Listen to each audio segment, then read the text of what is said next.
नमस्ते भाइ बहिनीहरू, यहाँहरूलाई चाहिँ यो मेरो च्यानलमा चाहिँ स्वागत गर्न चाहन्छु। हामी छौँ प्लेन सर्फेसको पनि आजको हाम्रो डिस्कसन को फिगर छ एरिया ट्रपेजियमको एरियाको बारेमा चाहिँ हामी आज डिस्कसन गर्नेछौँ। अब भाइ बहिनीहरूको दिमागमा चाहिँ हानिसक्यो होला ट्रपेजियम बुझ्नुपर्छ पहिला। हेर्नुहोस् है त, एरिया निकाल्नुभन्दा अगाडि ट्रपेजियम भनेको के हो त बुझ्नुपर्छ। ट्रपेजियम के होला त? सो याद गर्नुहोस् त, 6, 7, 8 कता 9 यसरी हामी पढ्दै आएको हो। ट्रपेजियमलाई ट्रपेजोइड पनि भन्छ हो। अब ट्रपेजियम के हो त?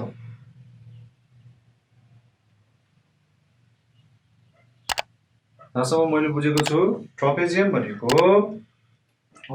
क्लोज्ड फोर-साइडेड प्लेन फिगर है, in which only one pair of opposite sides are parallel. तो के भन्न सक्नुहुन्छ?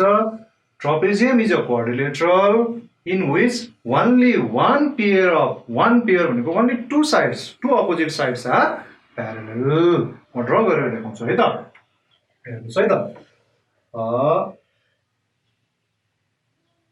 यस्तो यो दुईटा लाइन के छ? प्यारेलल छ। यो प्लेन सर्फेस, यो बोर्ड आफैमा प्लेन सर्फेस हो। यो प्लेन सर्फेसमा दुईटा प्यारेलल लाइन ड्र गरे। अब यो दुईटा प्यारेलल लाइनको इन्डिङ पोइन्टहरु यसरी हामीले सेम साइडतिर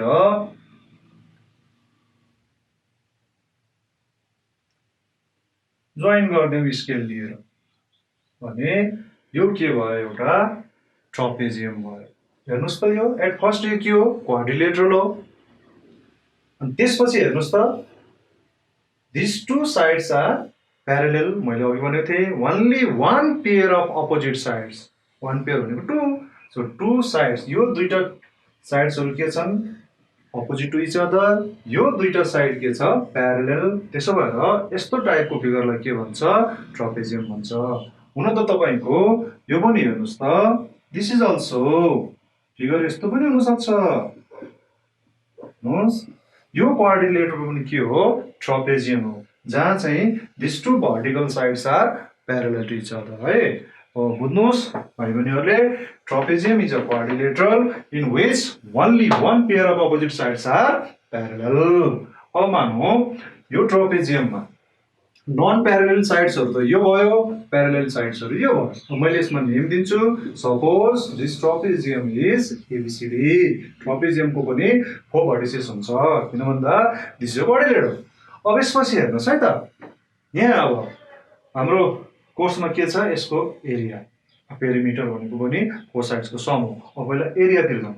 अब एरिया भनेको area enclosed by this 4 sides भन्ने कुरो बुझ्नुपर्छ। भन्नु त हामी एरिया अफ ट्रपेजियम भन्छौँ, तर एरिया इन्क्लोज बाइ ट्रपेजियम हो है त। अब यहाँ के कन्डिसन छ? यो कन्डिसनमा हेरौँ है त। जहिले पनि कस्तो फर्मुला युज गर्ने, के युज गर्ने, कुन मेथड युज गर्ने, कुन प्रोसेस युज गर्ने, त्यसको लागि कन्डिसन चाहिन्छ।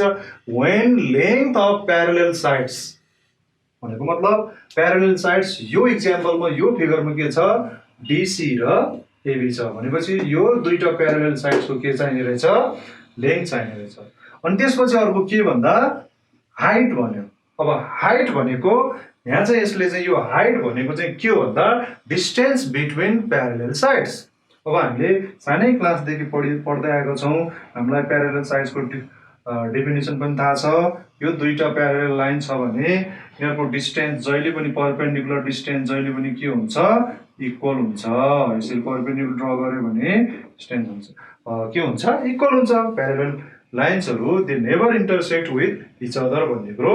त्यसो भएर यो सबै यो हाइट भन्न खोजेको हो। यहाँ हाइट भनेको distance between parallel sides. Parallel sides दिनु पर्यो र त्यो प्यारेलल साइड्सको डिस्टेन्स पनि दिनु पर्यो भन्न खोजेको यसले। अब हेर्नुस् है त, एउटा प्यारेलल साइड, यो अर्को प्यारेलल साइड्स, यसको चाहिँ डिस्टेन्स। अब डिस्टेन्स भनेको तपाईं यो पोइन्टबाट पनि ड्र गर्न सक्नुहुन्छ, यो पोइन्टबाट पनि ड्र गर्न, जहाँसुकैबाट पनि गर्न सक्नुहुन्छ, किनभने प्यारेलल साइड्स हो यिनीहरू। त्यसो भएर अब म के गर्छु भन्दा लेट्स ड्र बिडी बिडी भनेको एउटा डायगोनल हो एसी पनि जोइन गर्न सकिन्छ अनि त्यस्तै डी बाट तपाईले यो डी बाट एबी मा परपेन्डिकुलर ड्रा गर्नुस् यसलाई मान्दिनुस् डीएक्स भने यो परपेन्डिकुलरलाई हामी के भन्छौं यो दुईटा प्यारलल लाइन बीचको के हो डिस्टेन्स हो अथवा यसलाई यो ट्रपेजियमको के मानिन्छ हाइट मानिन्छ त्यसरी नै हेर्नुस् है त यो बी बाट पनि तपाईले यसरी परपेन्डिकुलर ड्रा गर्नुभयो अपोजिट साइडमा भने यसलाई y मान्नु भयो भने यो by पनि के हो distance between same parallel lines हो अब हेर्नुस् है त हेर्नुस् त डी बाट परपेन्डिकुलर ड्रा गर्यो बी बाट परपेन्डिकुलर ड्रा गर्यो यो परपेन्डिकुलर भनेको distance between same two parallel lines हो त्यसो भएर यो दुईटा के हुन्छन् इक्वल हुन्छन् यहाँ dx र by को लेन्थ के हुन्छ इक्वल हुन्छ यो केबाट भन्दा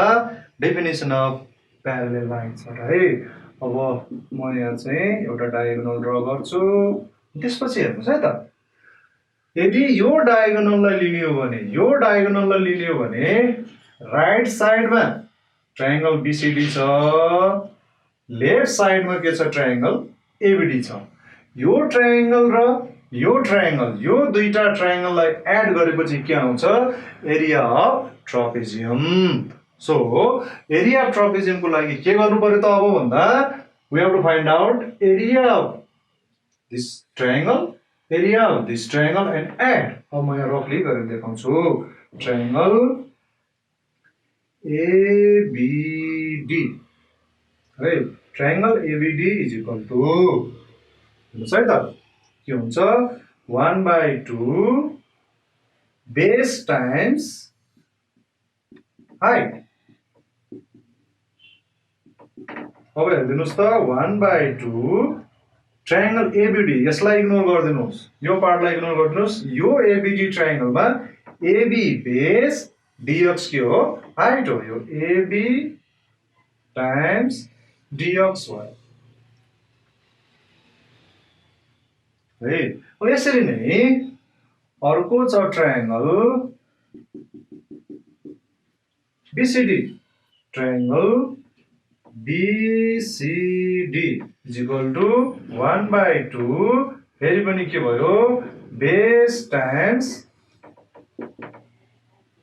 हाइट अब यसमा मात्रै फोकस गर्नु त बीसीडी मा यो BY परपेन्डिकुलर भनेपछि यो हाइट भयो यो DC के भयो बेस भयो त्यसो भएर 1/2 DC टाइम्स BY हो यसरी हामीले दुईटा ट्रायंगलको एरिया निकाल्यो अब यो दुईटा ट्रायंगल एड गर्दाखेरि के आउँछ ट्रपेजियम आउँछ अब हेर्नुस् त एरिया अफ ट्रपेजियम सर्टकट लेख्छु ट्रपेजियम एबीसीडी इज इक्वल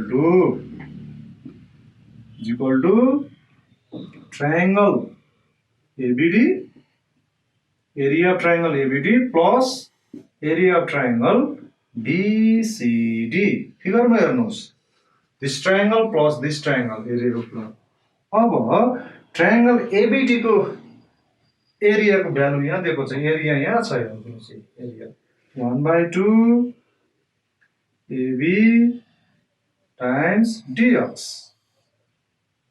है प्लस BCD हेर्नुस् त यहाँ छ 1/2 DC times BY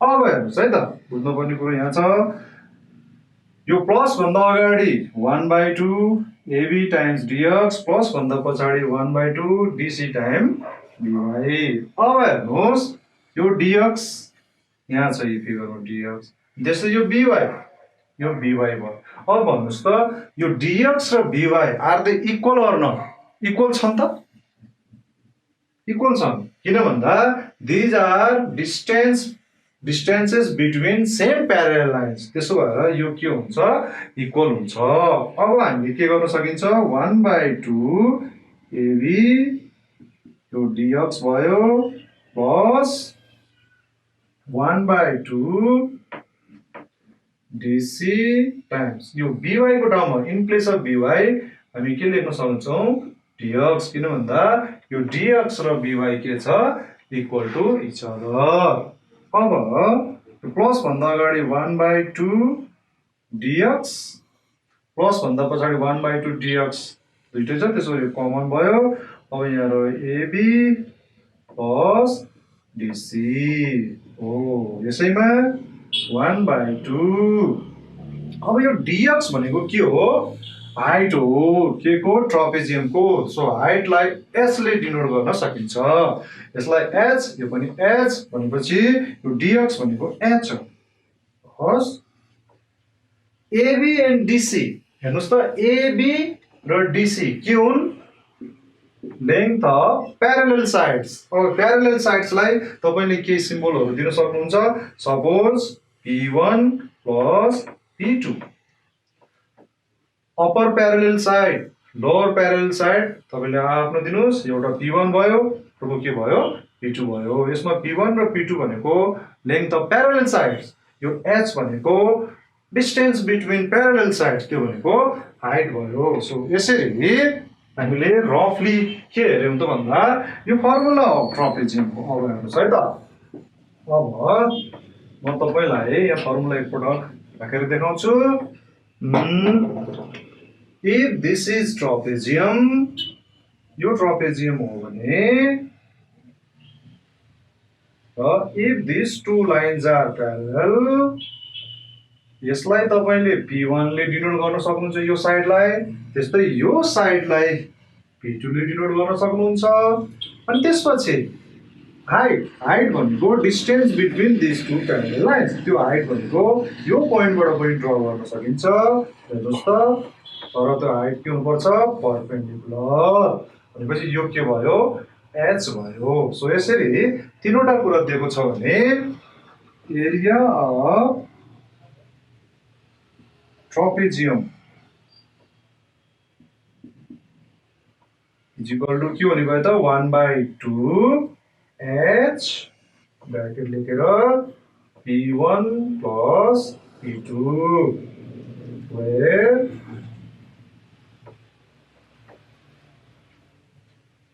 P1 and P2 are length of parallel sides when parallel sides मा लेखेंगे parallel sides and h is height of trapezium height भनेको distance between parallel sides हो यसरी यो फर्मुला तपाईले याद गर्न सक्नुभयो भने एकदम क्विकली चाँडो फास्ट एकदम सुपर फास्ट हामी के गर्न सक्छौं एरिया ट्रपेजियम निकाल्न सक्छौं हैन भने फेरि पनि लङ मेथड त हुन्छ नि त भाइ बहिनीहरु अब हामीले ट्रपेजियमको एरिया कसरी निकाल्ने त डिस्कसन गर्यौं अब एकपटक चाहिँ एरिया निकालेर हेरौं यहाँ एउटा कन्डिसन दिएको छ find area of given trapezium PQRS where SR is equal to length of SR is equal to 6 cm and length of PQ is 8 cm and SX is 4 cm अनि फिगर हेर्नुस् फिगरमा SR is parallel to PQ दिएको छ यो एरोजले के जनाउँछ parallel भयो भनेपछि हामीसित parallel sides दिएको छ कि छैन हेर्नुस् किन भन्दा हाम्रो फर्मुलामा के भन्छ हामीलाई ट्रपेजियमको एरियाको लागि two parallel sides and height चाहियो अब प्यारलल साइड्सहरु त SR र PQ छ भनेपछि यहाँ SR र PQ को लेन्थ दियो अनि SX भनेको के हेर्नुस् त यहाँ 90 डिग्री को सिम्बल छ भनेपछि यो हाइट हो अब यो गन्त नगरौं अब जाउँ है त here भनेर इन ट्रपेजियम PQRS अब PQRS मा के छ SR is parallel to PQ and त्यस्तै SX is perpendicular to PQ यो लेखिरहनु जरुरत छैन अनि अब त्यसपछि SR को लेन्थ हेर्नुस् त कति दिएको छ 6 सेन्टिमिटर है अनि त्यस्तै लेन्थ अफ PQ कति दिएको छ 8 centimetre and length of that height perpendicular कति दिएको छ 4 सेन्टिमिटर अब कुनै नोटेसनै नदिकिन डाइरेक्ट फर्मुला पनि युज गर्न सकिन्छ होइन। अब प्यारलल साइड्सहरूलाई यो प्यारलल साइड्सलाई P1 यो प्यारलल साइडलाई P2 अनि त्यसपछि यो हाइटलाई H मान्छु भने पनि पाइयो। त्यसपछि डाइरेक्ट एरिया अफ ट्रपेजियम